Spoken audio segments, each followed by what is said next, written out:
Mr. President, it's a heavy heart. It's with a heavy heart that I come to the floor of the Senate today. Over the last few weeks, I've talked to countless people throughout Utah and across the nation, but especially in Utah, about the troubles that they've encountered, about the profound sadness that the American people are experiencing right now, the frustrations that they have.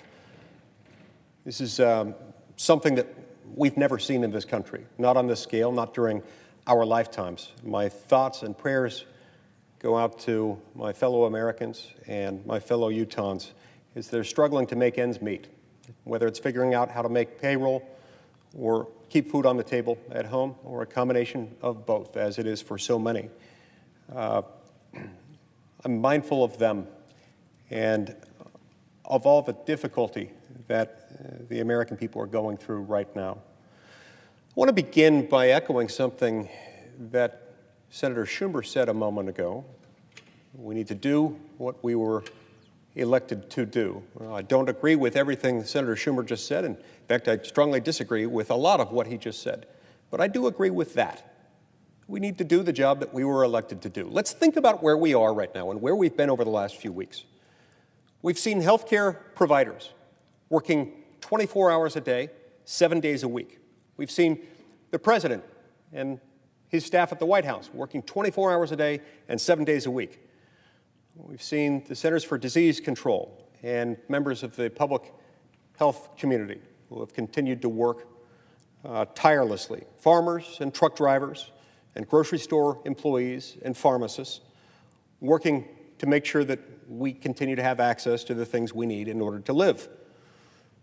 We've seen members of the news media working overtime, even if, as is the case for many of them, they do so only to blame all of this, rather unfairly in my opinion, on the President of the United States. We've seen parents working both their jobs, both of them, and from home, and simultaneously homeschooling their children. And yet, Congress is in recess. This, Mr. President, is simply unacceptable. If COVID-19 requires Congress to act, then it requires Congress to convene. Now, look, I understand the need for distancing, and there are ways we can accommodate that here. Support staff can stay home. Policy experts can mostly work from home. Many of our meetings, most of them in fact, can be conducted over the phone or by video conference. I've seen this myself in the last few weeks. I've been working as many hours as ever, just with a lot of meetings over the phone. The meetings can continue, but all the essential work of Congress, that is, any step necessary in order to enact legislation, the task of legislating itself, can be done only by members who are voting and present in their respective legislative chambers, either the Senate or the House of Representatives. This is a non-delegable duty. We can't delegate it to anyone else in government. And so we've got exactly two choices, Mr. President. We can choose to legislate, in which case we have to convene, or we can stay in recess and not legislate. Those really are the only two options. It is no coincidence, it is no accident that the very first clause of the very first section of the very first article of the Constitution says that all legislative powers herein granted shall be vested in a Congress of the United States, which shall consist of a Senate and a House of Representatives. Article 1, Section 7 then goes on to prescribe the formula by which all federal law will be enacted. This, Mr. President, may happen only when the same discrete set of words presented in the form of a legislative proposal passes the House and the Senate and is then submitted to the President for signature or veto. Under our constitutional system, under any definition of the term, senators are essential employees. We're being paid. We have a crisis to continue to work through. Our services are necessary, and in order to perform those services, we have to perform them here in Washington. To be very clear about this isn't entirely a new thing. Sure, the most recent iteration of this is new and began with the COVID-19 crisis, began about a month ago. But the fact is, Congress has in many respects been shirking its responsibilities for years, for decades in fact. For the better part of the last, 3, 4, 5, 6 decades, Congress has been sort of backing away from its lawmaking responsibilities. We have ceded voluntarily, sometimes willfully, the responsibility for making law, in some cases to the courts, in many, many cases to executive branch agencies. This, for many, is a feature, not a bug, but it's an unconstitutional feature. It's something that we should dismiss and render a bug. You see, we can't delegate that power. It's supposed to belong only to us, and that means we're not supposed to enact law saying entity X, Y, or Z shall enact good law in the area of expertise of that agency. But in this crisis, we've doubled down on that decades-long bad habit. In many cases, within Congress itself, we've empowered party leaders to negotiate in secret, stamping, asking us to rubber stamp out these take-it-or-leave-it proposals without individual members being able to read them, let alone have meaningful input in their negotiation, and reducing the role of each individual elected lawmaker in the lawmaking process to a series of tweets and press conferences. This isn't legislating. I was interested a few minutes ago when Senator Schumer was talking, as he was referring to provisions that were negotiated successfully just last night to add this or that provision into this deal. Well, most of us were not part of that process. Most of us saw this legislative package, this bill, only within the last few hours.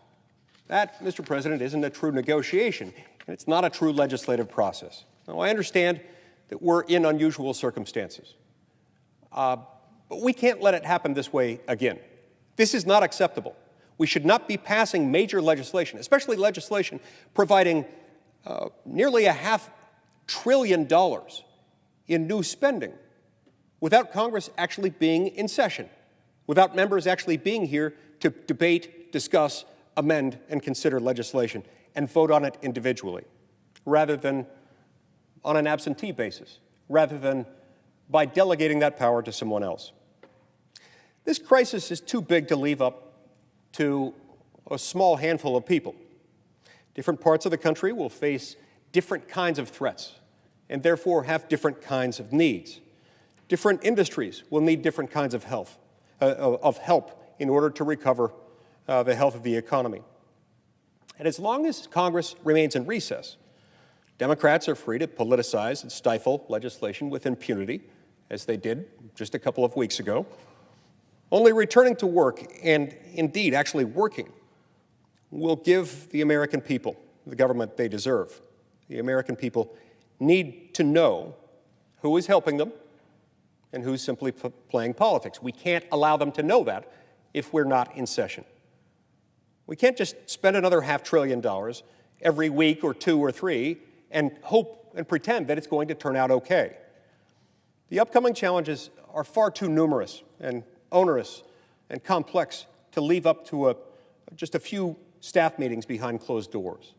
We've got issues involving testing, masks, healthcare policy, liability, leave, regulatory reform, immigration, and the judicial system, just to name a few. All of these things require serious action, serious legislative action. We can't just give those issues the attention that they deserve simply by sitting in our respective homes. Now, look, I'm not saying that members aren't working. I and most of the members I know have been working as hard as ever in the last few weeks, but we can't do that, which is uniquely our job. Sure, we can have meetings, we can make phone calls, we can help solve problems just like any other American could, but we cannot do the job for which we were elected without actually being here. You see, Mr. President, the reason Congress works so little, even in moments like this one, is because Congress has chosen to prioritize its own convenience. The 3.5-day legislative work week, blocking tough amendment votes, nuclear options, things like this. Look, they're all reminders of the fact that we have to get back to work, especially if we're going to have a debate about when everyone else will be able to return to work. If it makes anyone feel better, remember the Senate floor is often empty, just as it is at this very moment, making it perhaps the safest place in America. We can, in fact, structure our votes in such a way that we can distance ourselves We've proven that in recent weeks. We can do it again. In closing, Mr. President, we have to remember that challenges don't themselves build character. They reveal it. Our character is revealed rather than built on challenging times. The character of our institutions is on the line here. It's being exposed and revealed for all the world to see. COVID-19 certainly has revealed to us the character of the Chinese government and its lackeys inside the World Health Organization. It has revealed the character of America's doctors and nurses, our priests and our pastors. Our families and our communities have pulled together. Many state and local leaders have proven themselves to be up to the challenge, especially, I say with great pride, both Democrats and Republicans in my home state of Utah. Congress stepped up before we recessed to appropriate money for workers and businesses who were facing an unprecedented monumental crisis. But that was weeks ago. That was literally 20 million lost jobs ago. There's more to do. There's a lot more than we've ever faced. The country's changing, along with the rest of the world, and we need policy to change with it. Unlike millions of our constituents, members of Congress are still receiving paychecks. It's time for us to earn them. It's time to do our job. It's time to return to Washington and get to work. We're not currently scheduled to come back until May the 4th. Now, when we come back on May the 4th, which I hope we do, I hope the force will be with us. But we've got to get back together, I would hope even sooner than that, because we can't legislate without our members here. We can't do that from recess. Thank you, Mr. President.